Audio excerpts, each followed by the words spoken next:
Meu nome é Luiz Flávio Sapori, sou doutor em Sociologia, professor de Sociologia e Ciências Sociais da PUC Minas.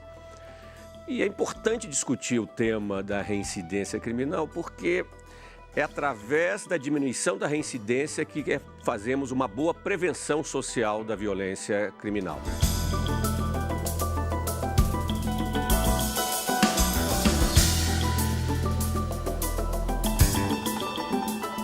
Olá, sou Vladimir Feijó, formado em Direito pela UFMG e Relações Internacionais pela PUC Minas, hoje professor dos cursos de Direito e Relações Internacionais do IBMEC.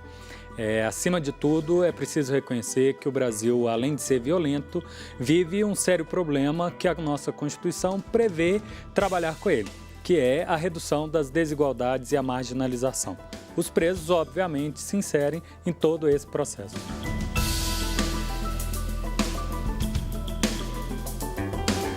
E eu sou Jairo Stacanelli e está no ar o Horizonte Debate.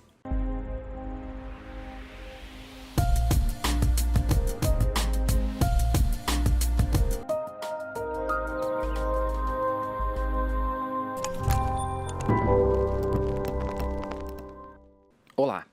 O Horizonte Debate de hoje repercute dados de um estudo inédito produzido pelo Centro de Estudos e Pesquisas de Segurança Pública de Minas Gerais da PUC Minas, que apontou mais da metade dos presos libertados pelo sistema prisional de Minas volta a cometer crimes.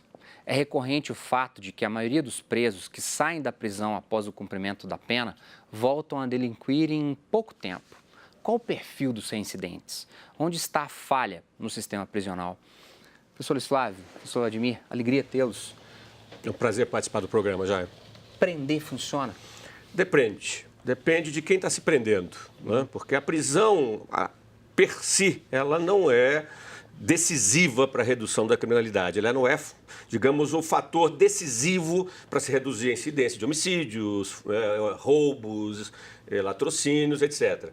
Mas, dependendo de quem se prende, se a sociedade, se o sistema prisional, pelo menos o sistema policial e judicial, é capaz de ter uma repressão mais qualificada, direcionada para aqueles criminosos mais contumazes, aí sim a prisão é fundamental para se reduzir a violência numa sociedade. A ameaça da prisão, ela funciona? Bem, como uma ferramenta planejada, espera-se que sim. Porém, como toda possibilidade de um indivíduo ser profissional, eventual ameaça talvez só encareça o serviço que ele eventualmente está prestando. Sim. Então, ele não necessariamente vai conseguir reduzir a criminalidade só pela ameaça. É preciso criar todo um sistema que faça as pessoas identificarem que aquilo ali é uma conduta errada, que ele está, apesar de achar realizando uma atividade profissional, causando um dano muito sério a outras pessoas e à sociedade como um todo. Professor Flávio, 2017 começa com os escândalos de massacres, né? Sujeitos com a cabeça cortada, com facão nas prisões do norte. Agora, em outubro, gaiolões espalhados em regiões distantes do país ou em Porto Alegre, a capital de um estado próspero do sul, com indivíduos presos nas viaturas, nos fundos das delegacias. Como que é pensar a ideia de reinserir um sujeito que cometeu um delito, que pisou na bola, para o mercado de trabalho, para a sociedade crescer? Como que é pensar esse processo? Bom, com esses exemplos que você citou, Jair, obviamente você não vai reinserir ninguém, né? Porque os exemplos que você citou não são de hoje, não são de 2017. A superlotação do sistema prisional brasileiro é um fenômeno antigo, muito mais antigo, infelizmente, que a gente possa imaginar. O que é de mais recente e que mais preocupante é a emergência das facções criminosas no interior das prisões. O PCC em São Paulo emergiu dentro da prisão há 25 anos atrás. O mesmo aconteceu com o Comando Vermelho no Rio de Janeiro na década de 1980. E agora nós estamos vendo facções do Norte e Nordeste resultando diretamente de um abandono do sistema prisional brasileiro. É isso que me parece mais preocupante, porque o que está em questão no Brasil é como os governos estaduais, de maneira geral, e o governo federal, nos últimos 30 anos, praticamente, não levou a sério o sistema prisional. Eu costumo dizer que o sistema prisional no Brasil é o primo pobre da segurança pública. Bem ou mal, você vai um investimento na polícia militar, alguma coisa na polícia civil, né? Bem ou mal, você está contratando profissionais, armamento, etc. Mas no sistema prisional, Jairo, a escassez, a falta de tudo, né? O amadorismo, a falta de protocolos de segurança, a falta de políticas mais consistentes de atendimento jurídico, assistencial ao preso, etc.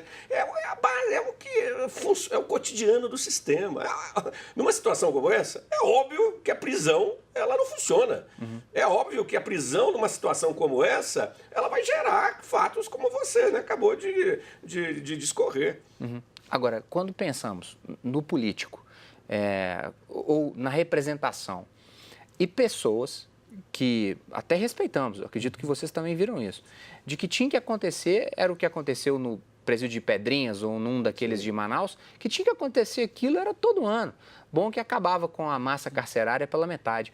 Como que é pensar uma sociedade que acredita que cortar a cabeça de preso com facão funciona também? Jairo, é muito doído a gente na academia estar discutindo o fim da era do humanismo, como se o espírito do nosso tempo, de fato, tivesse esquecido os erros do próprio século XX e dos séculos anteriores. Independente do vício, independente do erro, ali existem pessoas, e nós estamos falando de centenas, milhares de pessoas com um tratamento inferior ao que deveria ser considerado da dignidade. Se essa pessoa é, de alguma forma, tratado pelos políticos e pela sociedade como um ser inferior, é difícil a gente esperar que essa pessoa vai depois conseguir se enxergar como parte da sociedade. Ela provavelmente vai enxergar o outro com o mesmo tipo de tratamento. E aí abre um espaço muito grande para reincidência. Agora, o político de pouca qualidade, um congresso, uma legislatura muito ruim essa, ele tem falta de coragem ou falta de discernimento para encarar uma sociedade que quer ver esse preso.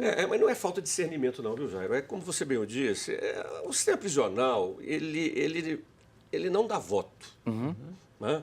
Ele, de alguma maneira, um governador, um ministro da Justiça, um presidente que resolva assumir essa pauta. Imagina, eu vou, de alguma maneira, priorizar a melhoria do sistema prisional brasileiro. Qual o risco desse indivíduo perder votos? Pois é. Ele consegue, inclusive, afastar votos, porque se fala de planejamento de uma penitenciária, mesmo uma que tenha todo um plano de reinserção social, a base, a comunidade batalha contra a presença daquele estabelecimento. E aí fica contraditório, né? As pessoas querem reduzir a violência, não querem ter assaltante, não querem estuprador, né? Morrem de medo com a insegurança, mas, ao mesmo tempo, não percebem que a redução da violência na sociedade brasileira passa, sim, e necessariamente por levar a sério o sistema prisional. Não há como. Nós chegamos ao limite do limite das situações. Porque se a gente não leva a sério o sistema prisional, acontece o que está acontecendo no Brasil afora. As facções criminosas proliferam. Sim. Olha o efeito perverso. Sim. O cidadão comum acha que bandido bom é bandido morto. Acha que bandido bom é aquele bandido que está maltratado na prisão. Pois bem, quanto mais maltratamos o preso na prisão, mais fortalecemos o crime. Crime de dentro da prisão, ele passa a construir o crime fora da prisão. Ou seja, a facção, de alguma forma, ela é uma maneira fora da lei dos presos se associarem, e aí o preso sem facção é preso desprotegido dentro do sistema. É exatamente isso. A facção, ela entra exatamente onde o Estado não está. Para proteger o preso dentro do sistema, a facção fornece a ele uma gama de amparo, seja para ele fisicamente, para não sofrer violências repetidas que ali acontecem, seja um amparo para a família dele, fora. E aí, de alguma forma, acaba profissionalizando esse preso, que mesmo abandonando, ele já está envolto em toda uma hierarquia de indústria do crime. Eu confesso, professor Luiz Flávio, que na produção desse programa, a pesquisa, né, são dados e é importante a gente lê-los, né? Eu me lembro do Drauzio Varela, do Estação Carandiru, logo que lançou, uma leitura importante para quem se dispõe a discutir o tema, né? Aí, com a pesquisa, eu acho que a gente cientificiza ainda mais esse processo todo.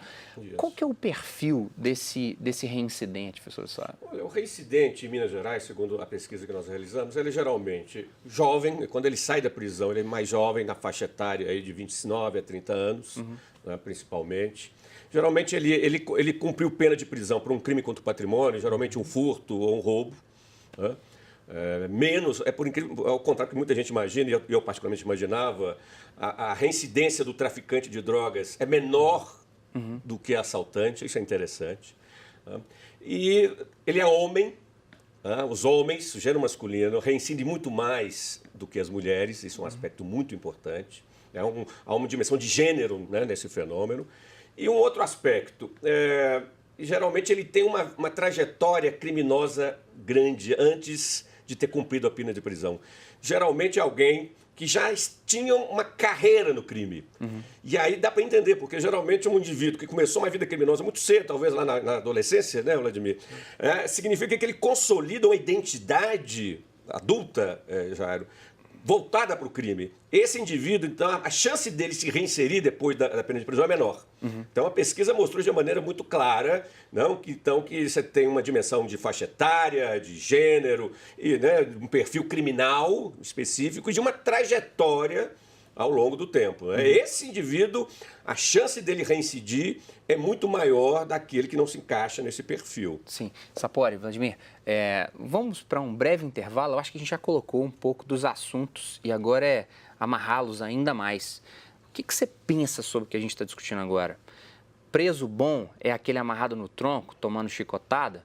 Ou aquele sujeito que recebe, quem sabe, uma instrução e pode voltar para a sociedade e ser melhor reinserido? Nós vamos para um breve intervalo. Até daqui a pouco.